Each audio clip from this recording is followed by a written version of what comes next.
Assalamualaikum warahmatullahi wabarakatuh. Alhamdulillah wassalatu wassalamu ala Rasulillah wa ala alihi wa sahbihi wa mawalah. Asyhadu an la ilaha illallah wahdahu la syarikalah wa asyhadu anna Muhammadan abduhu wa rasuluhu alladzi la nabiyya ba'da. Amma ba'd, Allahumma anfa'na bima 'allamtana wa 'allimna ma yanfa'una wa zidna ilman. Hadirin ikhwati iman rahimani wa rahimakumullah, Bapak Ibu semua yang dirahmati Allah. Akhirnya saya duduk lagi di kursi ini, Pak. Setelah hampir 1 tahun kurang lebih mengenyam pendidikan di Gontor. Di kesempatan kali ini, sebelum saya menyampaikan materi, saya ingin menyampaikan satu hal tentang tantangan pendidikan hari ini. Baik hadirin Bapak Ibu semua, ini saya ingin menyampaikan terkait ini, Pak. Dan ini diantara bahasan yang kami diskusikan selama perkuliahan hadirin. Ini tantangan sekularisasi pendidikan di era kontemporer tidak terasa sekali, Pak. Ini pengaruh sekuler itu dalam kehidupan kita. Saya ingin berikan pengantar ayat ini hadirin. Surat Ar-Rum ayat ke-7. Allah berfirman, A'udzubillahi minasyaitonirrajim. Ya'lamuna zahiran minal hayati dunya wa hum 'anil akhirati hum ghafilun. Mereka mengetahui, berilmu kata Allah. Mereka berilmu tentang zahir-zahir hal ihwal tentang dunia, tapi terhadap akhirat hum ghafilun, mereka lalai. Hadirin Bapak Ibu semua yang dirahmati Allah, pendidikan kita hari ini pendidikan yang secara tidak disadari telah meninggalkan nilai-nilai agama dalam asas ilmu pengetahuan kita, Pak. Dampaknya kita lihat hari ini. Saya ringkaskan saja. Bapak Ibu semua, mungkin ini terlihat dalam masalah kita hari ini. Ini sebagai contoh masalah, Pak. Ribuan orang tergabung dalam komunitas LGBT di Garut. Ini para pelajar, bukan ratusan tapi ribuan. Dan ini dampak dari sekularisasi ilmu pengetahuan, dampak dari sekularisasi pendidikan. Di Ponorogo sendiri, tempat Gontor di sana, ada ratusan pelajar anak ajukan nikah dini. Ini Kompas buat hamil duluan. Ini problem masyarakat kita hari ini hadirin. Bahkan termasuk krisis kita hari ini, umat Islam kita, krisis keteladanan. Berapa minggu yang lalu, bulan yang lalu, 2 satu rektor di Lampung, 1 rektor di Bali. Dunia pendidikan kita mengajarkan banyak. Rektor sekelas rektor di tingkat jabatan pendidikan tertinggi sekalipun krisis keteladanan hadirin. Rektor menampilkan satu akhlak yang amoral, tidak bermoral. Bapak Ibu semua, ini ada satu data. Kita lihat ini kondisi kita saat ini. Tahun 2020 misalnya, Global Corruption Barometer mengatakan Indonesia itu di tingkat ketiga dari 17 negara Asia, tingkat suap pelayanan publik, peringkat ketiga. Bahkan di tahun 2020 udah berarti tahun kemarin, tingkat korupsi di negara kita itu naik hingga 42,8%. Hampir 50% ya, Pak. Ini bahasa saya. Jadi kalau misalnya di tahun sebelumnya sekitar 100 triliun angka korupsi, anggap seperti itu. Maka di tahun setelahnya 150. Naiknya tingkat korupsinya. Ini kondisi kita saat ini. Nah, Bapak Ibu semua, apa yang menyebabkan kenapa hal ini terjadi? Mulai dari krisis akhlak, krisis kepemimpinan, krisis keteladanan.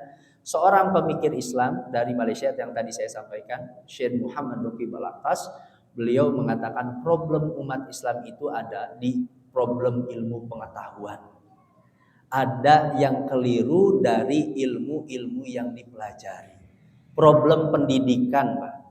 Pendidikan kita baik disadari ataukah tidak, ternyata punya pengaruh besar dari sekularisasi yang begitu kuat, yang menjauhkan nilai-nilai agama dari ilmu politik, dari ilmu ekonomi, dari ilmu pendidikan hadirin, dari kebudayaan. Akhirnya dampaknya ilmu pengetahuan yang ada itu jauh dari nilai-nilai moral, nilai-nilai akhlak. Makanya akhirnya lahirnya hadirin krisis-krisis akhlak, krisis-krisis keteladanan. Nah, ini kata murid dari Syekh Muhammad Raqib Al-Atas. Ini yang pertama, masalah ilmu pengetahuan. Kedua, ilmu pengetahuan modern tidak bebas nilai, ini netral. Karena ilmu pengetahuan yang ada hari ini hadirin itu terpengaruh dengan kebudayaan barat. Saya contohkan hadirin. Ini salah satu kajian saya dalam ilmu psikologi tadi. Dalam ilmu psikologi, Sigmund Freud dalam karya-karyanya itu menganggap ketika seorang anak percaya kepada Tuhan itu adalah satu bentuk delusi atau disebut dengan ilusi. Ilusi itu Bapak Ibu semua, itu salah satu penyakit gangguan kesehatan mental. Jadi menurut Sigmund Freud, kalau seorang anak percaya kepada Tuhan, dia itu sedang terganggu kesehatan mentalnya. Itu dalam ilmu psikologi, kata Sigmund Freud. Dan itu. Ya, karena kata Sigmund Freud, seorang anak itu ketika kehilangan sosok seorang ayah yang melindungi dirinya, menjaga dirinya, kemudian dia menciptakan sosok-sosok baru dalam khayalan dirinya yang disebut dengan Tuhan. Maka ketika seorang percaya kepada Tuhan, hakikatnya dia itu sedang mengalami gangguan kesehatan mental disebut dengan delusi dan ilusi. Dalam ilmu psikologi diantaranya seperti itu. Atau misalnya dalam teorinya psikoseksual. Jadi Sigmund Freud dalam karyanya To Introduction of Psychoanalysis, beliau mengatakan seorang anak itu berkembang mengalami 5 fase yang disebut dengan psikoseksual. 5 fase ini itu terikat dengan unsur aspek seksualitas. Jadi anak itu dilihat dari seksualitasnya. Jadi seorang anak ketika terlahir itu sudah menikmati kenikmatan seksual. Tahapan yang pertama kata Sigmund Freud, tahapan yang disebut dengan tahapan oral. Jadi seorang anak ketika terlahir kemudian menyusui ibunya, oral itu kan mulut, Pak. Maka seorang anak itu sudah merasakan kenikmatan seksual ketika menyusui kepada ibunya. Dibayangkan. Bahkan sampai kata psikolog Muslim dari Sudan, Malik Badri, kata Malik Badri, mana mungkin seorang anak ketika kecil bisa ditanya, coba tanya, kamu merasakan kenikmatan seksual tidak ketika kecil, ketika menyusui kepada ibu? Ini kata Malik Badri seperti itu. Naik tahapan selanjutnya disebut dengan tahapan anal. Jadi kenikmatan seksualnya ketika toilet training, seorang anak mengeluarkan buang air kecil, buang air besar, itu di kenikmatan seksualnya di situ. Kemudian naik lagi ke tahapan ketiga, tahapan odipal. Ini tahapan keempat dan kelimanya saya tidak akan bahas. Tahapan ketiganya tahapan odipal. Tahapan odipal itu apa? Sigmund Freud mengambil salah satu teorinya ini dari dari legenda Yunani, Pak. Jadi dulu dalam legenda Yunani itu ada seorang anak yang bernama Oedipus. Oedipus ini seorang laki-laki yang jatuh cinta kepada ibunya sendiri. Akhirnya ketika ia jatuh cinta kepada ibunya, dia cemburu kepada ayahnya. Apa yang dilakukan oleh Oedipus? Oedipus ini kemudian membunuh ayahnya karena jatuh cinta kepada ibunya. Nah, kata Sigmund Freud, diambillah legenda Yunani ini dalam tahapan odipalnya. Di seorang anak itu pasti mengalami, kalau anak laki-laki akan mengalami kecemburuan kepada ayahnya. Karena di seorang laki-laki itu jatuh cinta kepada ibu. Atau kalau seorang anak perempuan, itu akan cemburu kepada ibunya. Jadi tahapan odipal. Ini tahapan seperti ini, Pak. Jadi menganggap bahwa seorang anak ini sudah ada kecenderungan kenikmatan seksual. Nah, akhirnya saya dalam penelitian kemarin di salah satu mata kuliah sudah dibimbing langsung oleh rektor, saya buat bagaimana konsep perkembangan di dalam Islam. Di dalam Islam, hadirin Bapak Ibu semua, memang aspek seksualitas itu diperhatikan, Pak. Seorang anak itu seksualitasnya diperhatikan, tapi berbedanya dengan Sigmund Freud, di dalam Islam itu seksualitas itu bukan dalam artian kapan seorang anak itu merasakan kenikmatan seksual, tapi bagaimana kita menjaga seksualitas anak itu ditempatkan dengan baik.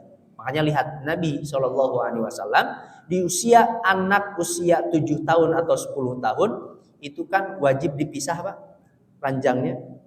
Kemudian kata Nabi dia harus dipisah ranjangnya, diperintahkan sholat. Nah ini menunjukkan bahwa pendidikan di dalam agama kita terhadap anak itu yang bersifat preventif. Bagaimana anak itu nanti bisa menempatkan seksualitasnya ketika berada dalam masa kematangannya itu bisa ditempatkan dengan benar. Nah ini dalam konsep Islam. Dan Islam memandang seorang anak itu bukan hanya makhluk seksual. Dan makanya Sigmund Freud itu, Bapak Ibu semua, itu menganggap manusia itu hanya makhluk seksualitas saja. Bapak Ibu semua datang mengaji, bekerja, beraktivitas, ibu-ibu memasak. Itu karena dorongan hasrat fisiologis yang paling dasar dari seksualitas itu kata Sigmund Freud. Jadi manusia itu ya manusia seksual Pak. Ini yang dikatakan oleh Sigmund Freud Pak. Dan itu dipelajari, teori-teorinya dijadikan terapi, dijadikan tadi untuk memahami perkembangan anak. Saya baca beberapa jurnal mahasiswa tentang psikologi. Teori psikoseksual ini digunakan oleh para mahasiswa untuk meneliti beberapa pesantren, untuk meneliti perkembangan santrinya. Teorinya digunakan, padahal kan bermasalah sekali teori psikoseksual ini. Tidak dilihat bagaimana. Nah di dalam Islam seorang anak itu yang dilihat bukan hanya aspek seksualitasnya.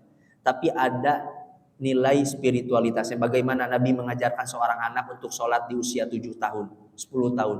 Seorang anak dikenalkan kepada Allah Subhanahu wa Ta'ala. Bagaimana Nabi mengenalkan tentang moralitas, adab, akhlak. Seorang anak tidak boleh sembarang masuk kamar orang tuanya, dia harus mengetuk pintu terlebih dahulu. Ada nilai-nilai yang ini dihilangkan dalam ilmu psikologi. Kenapa? Karena menganggap bahwa agama itu tidak punya peran terhadap ilmu pengetahuan. Al-Quran tidak punya peran. Cukup agama disimpan di tingkat ritual pribadi saja. Sedangkan ilmu pengetahuan. Nah, nanti saya akan jelaskan kenapa orang-orang barat dan ilmu pengetahuan hari ini memisahkan agama dari ilmu pengetahuan. Nah maka hadirin, dari problem-problem ini perlu mengislamkan ilmu pengetahuan masa kini. Jadi konsep-konsep tentang manusia, tadi konsep politik, konsep ekonomi. Hari ini kan akhirnya ketika ekonominya berasal dari luar Islam, dari peradaban luar Islam, jangan heran umat Islam hari ini susah Pak lepas dari riba hadirin. Karena memang dari sana, Pak. Akarnya dari ilmu pengetahuan. Ketika anak-anak kita belajar di ilmu ekonomi, belajar tentang perbankan hadirin. Akhirnya kan susah untuk lepas dari perbankan yang memang berasal dari perbankan barat. Ini susah. Nah hadirin ikhwatiman rahimani rahimakumullah. Nah, apa sekularisasi itu? Ini sederhananya. Ini kata Harvey Cox, beliau menulis satu buku namanya The Secular City. Jadi saya ambil pengertian ini langsung dari tokoh baratnya. Apa sekularisasi itu? Sederhananya pembebasan manusia dari pengawasan agama dan metafisik. Jadi sekularisasi itu dalam pendidikan kita agama itu cukup disimpan tadi sebagai ritual saja. Dulu saya ketika kuliah di Unpad hadirin, saya ada satu mata kuliah kebudayaan. Saya belajar tentang 7 unsur kebudayaan menurut Koncaraningrat Pak. Yang di antara 7 unsur kebudayaan itu ditulislah agama. Jadi dalam ilmu budaya agama itu dianggap sebagai produk manusia. Agama. Bapak Ibu semua kira-kira setuju tidak hadirin kalau misalnya Al-Quran itu produk manusia Pak? Al-Quran itu produk manusia. Saya sampaikan dulu waktu saya ingat masih waktu kuliah, saya sampaikan berbeda dengan Islam. Islam itu konsep agama samawi, bukan produk manusia. Islam itu agama tanzil, agama yang diturunkan langsung oleh Allah, oleh Tuhan kata saya. Itu gak bisa, enggak. Agama itu hanya sebatas dogma, doktrin saja. Nah selebihnya adalah ciptaan-ciptaan manusia agama itu. Di dalam kebudayaan difahami agama, posisi agama itu seperti itu. Sedangkan bagi kita agama ini adalah ajaran yang diturunkan oleh Allah melalui Nabi Muhammad SAW, melalui Al-Qurannya, yang menjelma bukan hanya mengurus tata cara ibadah kita saja. Bapak Ibu semua, kalau misalnya ada yang bertanya Islam itu apa, kemudian kita menjawab agama, sepertinya keliru Pak. Kenapa? Karena Islam itu bukan hanya sebatas agama yang begitu terbatas. Apalagi diterjemahkan dengan religion bahasa Inggris. Religion itu sempit sekali, artinya terikat, Pak. Islam itu apa? Peradaban. Islam itu adalah cara pandang kita memahami seluruh aspek kehidupan kita. Bapak Ibu semua, jangankan unsur-unsur yang penting dalam kehidupan kita, sampai masuk WC aja kita diatur oleh agama kita. Apalagi masalah politik, ekonomi, budaya. Nah, Islam ini peradaban. Bagaimana kita memandang Islam itu menjadi cara pandang kita memahami seluruh aspek kehidupan kita.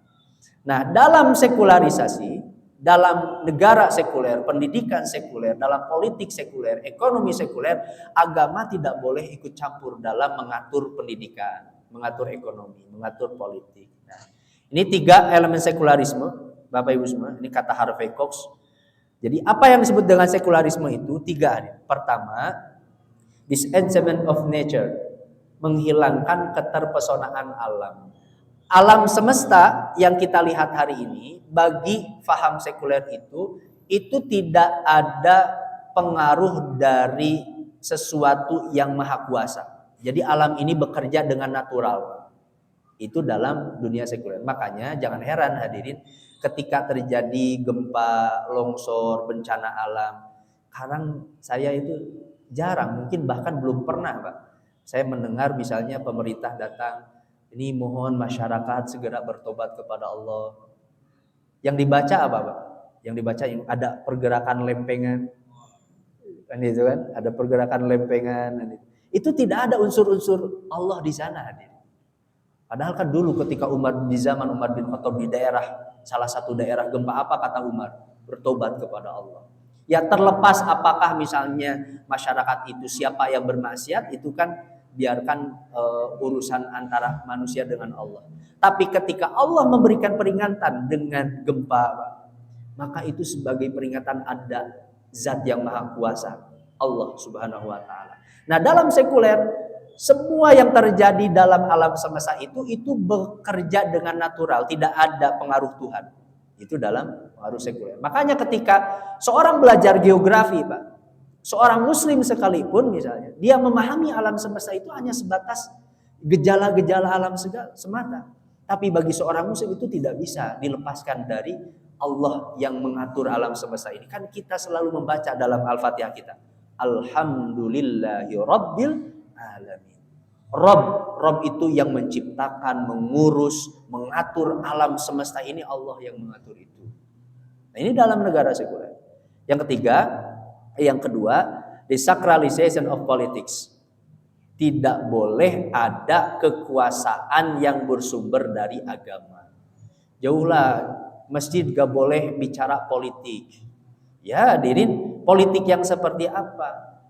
Para ulama punya konsep banyak. Para ulama menulis tentang konsep politik Islam. Imam Ibnu Taimiyah misalnya menulis tentang siyasah asy-syar'iyyah, tentang bagaimana konsep politik Islam. Dibahas oleh para ulama. Yang tidak boleh itu mungkin hadirin, ya bisa jadi misalnya pilih si fulan.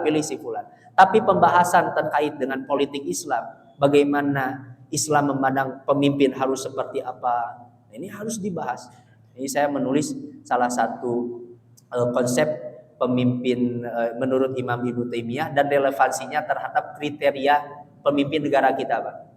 Di antaranya kan kenapa terlahir pemimpin-pemimpin hari ini, hadir. Kalau bahasa atas itu pemimpin-pemimpin palsu, Pak. Korupsi, menampilkan moral-moral yang tidak beradab, itu karena memang terlahir dari kriteria-kriteria yang tidak ideal. Harusnya pemimpin-pemimpin yang terlahir itu dari pemimpin-pemimpin yang ideal. Dan yang terakhir, pengosongan nilai, the consecration of values. Tidak boleh ada nilai-nilai agama yang masuk dalam hukum-hukum masyarakat. Makanya lihat ketika kemarin hadirin tentang sexual consent, di mana di antara yang hari ini undang-undang itu, kalau seorang berhubungan suami istri setuju sama setuju itu tidak masuk pidana, Pak. Kalau setuju. Jadi kalau ada mahasiswi dia berhubungan, kalau memang setuju sama setuju itu tidak masuk pidana. Kemudian datanglah tokoh-tokoh muslim menggugat ke Mahkamah, itu dianggap kolot, Pak. Dianggap norak, ini orang-orang yang datang dia menawarkan konsep agama ke undang-undang itu. Dan ini secara tidak disadari tokoh-tokoh kita hadirin, mereka itu para akademisi, para doktor, bahkan mungkin bisa jadi hadirin nilai ilmu-ilmu mereka tinggi, tapi baik tidak disadari di alam pikiran mereka sudah terkontaminasi dengan sekularisasi. Agama itu sudah dianggap ya mereka tidak punya andil apa-apa. Ya agama itu cukup nanti sebagai pengisi di masa tua untuk beribadah. Nah ini dia dianggap agama itu seperti itu. Nah hadirin ikhwati iman, mengapa Barat itu hari ini terjadi sekuler? Dulu saya pernah sampaikan, saya ingat di kajian Riyadhus Shalihin. Ini kata Allahu yarham, baru sekali meninggal ya, Dr. Yusuf Al-Qaradawi. Beliau mengatakan kenapa Barat hari ini menjadi sekuler dan hari ini umat Islam terpengaruh dengan sekuler. Yang pertama adalah faktor agama, karena memang ada masalah dalam agama Kristen itu sendiri, Pak. Ada masalah dalam Bible itu sendiri. Bapak Ibu semua, Bible hari ini kata para pakar sendiri, Pak. Ada 5.000 naskah kuno Bible yang setiap naskah dengan naskah yang lain bertentangan satu sama lain. Sedangkan alhamdulillah Pak, Al-Quran tidak punya masalah itu. Bapak Ibu semua baca Al-Quran di Antapani, lari ke Eropa, lari ke Timur Tengah, Pak, lari ke Australia, Al-Quran yang kita baca sama, tidak akan berbeda. Sedangkan Bible punya masalah itu. Kemudian memang Kristen sendiri punya masalah dengan teologinya. Mereka sulit memahami Yesus itu dipahami sebagai Tuhan. Dulu pernah ada satu kelompok yang disebut dengan Katarism di abad ke-8. Mereka meyakini bahwa Yesus itu bukan Tuhan.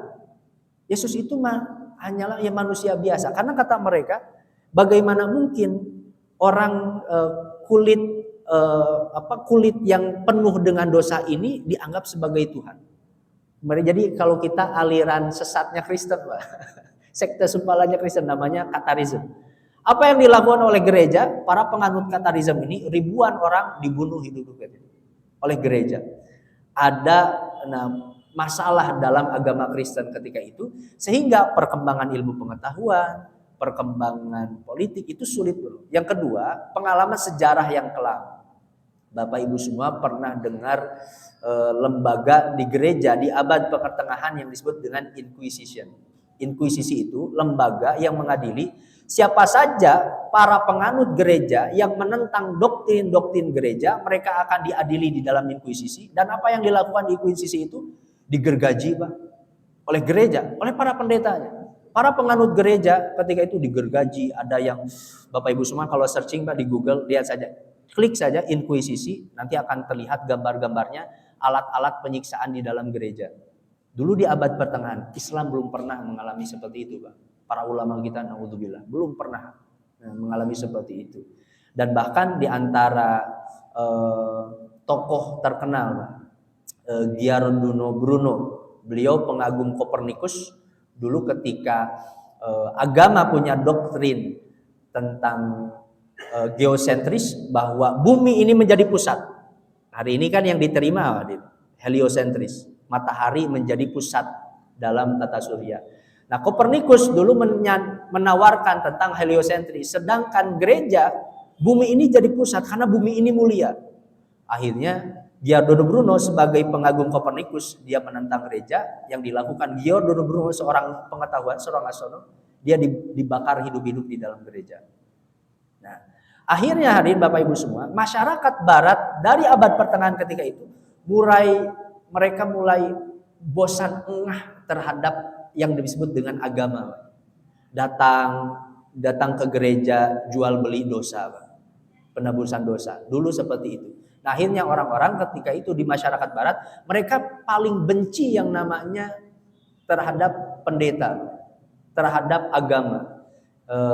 Guru kami, Profesor Dr. Hamid Fahmi Zarkashi, ketika beliau kuliah di Inggris, Pak, di Birmingham, beliau pernah ada di satu bis. Jadi ketika baca buku, kemudian ada orang Inggris, dia nanya, akrab hadirin, bertanya. Namun ketika dia bertanya, kamu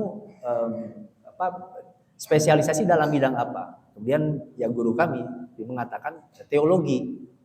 Ketika dia mendengar teologi, Pak, wajahnya langsung jadi berbeda.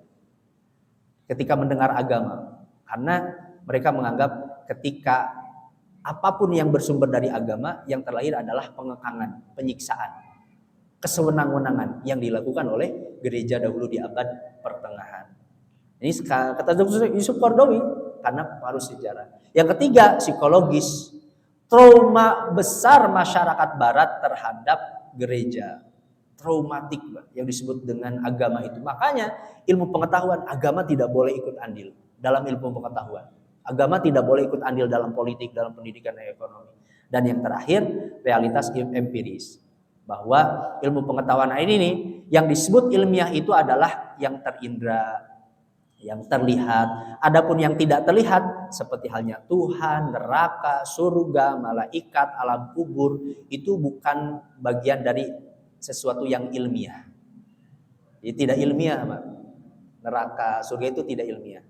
Makanya wajar kalau misalnya para akademisi akhirnya yang mereka tidak memahami konsep-konsep Islam dengan baik, memahami Islam dengan baik, akhirnya mereka akan lebih terkagum dengan ilmu pengetahuan dari barat yang hari ini berkembang maju, tapi secara batin mereka semakin jauh dari nilai-nilai ketuhanan. Mereka jauh dari nilai-nilai agama. Nah, hadirin ikhwati iman rahimankumullah. Nah, padahal ini di dalam Al-Qur'an sendiri seluruh aspek kehidupan kita ini terikat dengan Allah. Qul inna salati wa nusuki wa mahyaya wa mamati lillahi rabbil alamin. Salat, ibadah, hidup, seluruh aspek kehidupan kita, Pak, itu terikat dengan Allah Rabbil alamin. Rabb yang mengutus semesta alam. Nah, Bapak Ibu semua yang dimuliakan oleh Allah, apa dampaknya dari sekularisasi ini? Ini sederhananya tadi, sekularisasi itu menghilangkan nilai-nilai agama, nilai-nilai Tuhan yang bersifat di luar fisik dalam kehidupan kita. Dua kata Syekh Muhammad Naqib al-Atas. Pertama, the corruption of knowledge, rusaknya ilmu kita. Jadi ilmu yang kita pelajari ini rusak, hadirin. Bapak Ibu semua, kita sering sekali dibahasakan pelajari ilmu agama, jangan ilmu dunia saja. Itu secara tidak disadari itu perkataan sekuler, Pak, itu. Ya, jangan ilmu-ilmu umum saja, tapi ilmu agama itu karena di dalam Islam itu gak ada ilmu umum, ilmu agama, Pak. Itu gak ada. Bapak Ibu semua yang pernah fokus di bidang di politik, di ekonomi, itu bagian agama kita, Pak. Itu bagian agama kita. Gak ada ilmu umum itu. Ada seorang anak yang dia belajar matematika, itu belajar agama. Matematika itu bagian dari agama. Ada anak-anak kita belajar di kedokteran. Kedokteran itu bagian dari agama kita. Kalau mau, jangan ilmu umum, ilmu agama. Tapi ilmu fardu ain, fardu kifayah. Fardu ain, semua anak wajib mengetahui ilmu tentang sholat, tentang akidah, hadirin, tentang saum, wajib, hal-hal yang wajib dipelajari itu wajib semua orang. Tapi ada hal-hal yang memang itu bagian dari agama kita, tidak semua wajib. Tidak semua wajib kan Pak jadi dokter, hadirin. Tidak semua wajib jadi ilmu falak, menghitung hisab awal Ramadan, tapi tetap harus ada. Orang belajar astronomi itu kewajiban dari agama, maka tidak ada sebenarnya ilmu umum, ilmu agama. Yang ada itu ilmu fardu ain, fardu kifayah. Akhirnya rusak. Akibat dari sekularisasi, ilmu-ilmu yang dipelajari akhirnya rusak. Yang kedua, ketika ilmu-ilmu yang dipelajari itu rusak, maka akan menghasilkan the loss of adab. Adab ini sering mungkin Ustaz Lasanova menyampaikannya, Pak. Loss of adab itu bukan hanya sopan santun, tata kerama, tapi rusaknya jiwa, raga, dan alam pikiran manusia. Pikirannya sudah rusak. Jiwanya sudah rusak karena pengaruh dari sekularisasi. Ketika ilmu-ilmu itu rusak, di tingkat perguruan tinggi dipelajari sudah tidak benar ilmunya, jangan heran hadirin yang terlahir adalah pemimpin-pemimpin palsu. Para pejabat yang tidak menampilkan akhlak yang baik. Lihat bahkan rektor sekalipun tadi, dari kalangan akademisi sekalipun yang seharusnya memberikan keteladanan dalam moralitas, rektor sendiri memberikan contoh yang tidak baik. Kenapa? Akarnya dari ilmu pengetahuan. Nah, dari sekularisasi pendidikan. Nah, ini saya singkat saja, hadirin Bapak Ibu semua.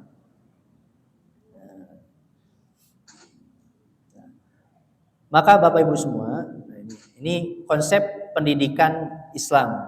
Lalu seperti apa konsep pendidikan kita? Tadi Syekh Muhammad Iqbal Atas itu menawarkan satu konsep pendidikan yang disebut dengan adab. Nah, adab ini memang tidak ada di dalam Al-Quran, tapi itu sudah jadi bahasa yang lumrah di kalangan para ulama. Nah, adab itu kata Syekh Muhammad Iqbal Atas, disiplin tubuh, jiwa, dan ruh. Disiplin yang menegaskan pengenalan dan pengakuan tempat yang tepat. Pengenalan dan pengakuan itu seperti apa? Bahasa beliau, bukankah manusia itu, khususnya seorang muslim, dia secara sadar terikat dengan janji Allah. Dulu Bapak Ibu semua, sebelum kita terlahir itu kan di dalam surat Al-A'raf ayat 172. Wa id akhadha rabbuka min bani adama min zuhurihim dzurriyyatahum wa asyhadahum ala anfusihim alastu bi rabbikum. Dulu ketika sebelum kita diciptakan di dunia, Allah kan bertanya, bukankah aku ini adalah Rabb kalian? Maka ketika kita terlahir, seorang muslim itu kehidupannya selalu terikat dengan Allah sebagai Rabb kita. Ketika ilmu itu rusak, maka adab rusak, pengenalan dan pengakuan kita kepada Allah itu akan menjadi hilang. Seorang akhirnya ketika di dunia yang dipikirkan hadirin akhirnya hanya kepentingan duniawi perutnya saja. Tidak ada nilai-nilai Allah dalam kehidupannya. Nah, dalam penerapan adab ini sangat luas. Adab menurut Al-Atas ada adab terhadap Allah, adab terhadap Nabi, bagaimana menempatkan Nabi tadi dengan baik, menempatkan Allah dengan baik, menempatkan manusia, menempatkan alam, menempatkan ilmu, mana ilmu yang benar, mana ilmu yang batil, mana ilmu yang memang benar harus dipelajari, terhadap diri sendiri, bahkan adab terhadap bahasa. Nah, adapun tujuan pendidikan dalam kita, Bapak Ibu semua, dalam pendidikan barat, tujuan pendidikan itu untuk melahirkan seorang warga negara yang baik.